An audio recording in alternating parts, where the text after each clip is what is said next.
मेरे male friends के लिए एक स्वीट मैसेज है ये। बहुत सारे लड़के कह रहे हैं यार हमें तो एलिमनी देनी पड़ेगी, हम शादी नहीं करेंगे, या जिनकी शादी हो गई बेचारे हमेशा डरे रहते हैं, बेचारे परेशान रहते हैं।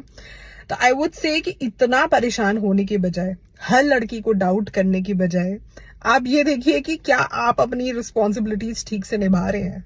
मैं किसी के फेवर में नहीं हूं, मैं बहुत ही जस्ट और बहुत ही बैलेंस्ड इंसान हूं। मैं किसी को कभी उसके पुराने एक्शंस नए एक्शंस से जज नहीं करती हूँ। मैं उनको जो वो एक्चुअली कर रहे हैं और जो सिचुएशनल चीजें हैं, मैं उसके हिसाब से लोगों को जज करती हूँ। मैं ये नहीं कह रही कि मैं लोगों के बारे में कोई ओपिनियन नहीं करती हूँ, बट आप इतने सारे लोग इतनी सारी बातें औरतों के लिए कह रहे हैं कि यार औरतें लालची होती हैं, ऐसी होती है, वैसी होती है।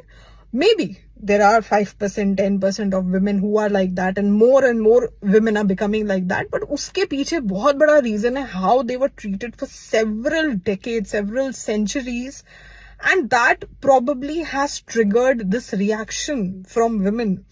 हम वो तो सुनना नहीं चाहते हैं, क्योंकि कुछ औरतें हैं जिनको नहीं समझ में आता है कि इवॉल्व जब हम हो रहे हैं अपनी लाइफ में तो उसको हैंडल कैसे करा जाए। बट इसका मतलब ये नहीं कि सारी की सारी औरतें खराब है। और मेरा एक मैसेज है औरतों के लिए भी कि जस्ट बिकॉज आपको ये पावर मिली है, अगर आप भी लड़कों की तरह उस पावर का गलत इस्तेमाल करेंगे तो उसका रिजल्ट भी वही होगा जो आज लड़कों के साथ हो रहा है। ठीक है, इतनी मुश्किल से हम दहेज के लिए जले जाने वाली सिचुएशन से एक ऐसी सिचुएशन में आए जहां हम अपने डिसीजंस खुद ले सकते हैं। उसके बाद अगर आप यही सब गंदी हरकतें कर करके लोगों को परेशान करेंगी, अपना डोमिनेंस बिहेवियर रखेंगी, तो दिस विल नेवर एंड.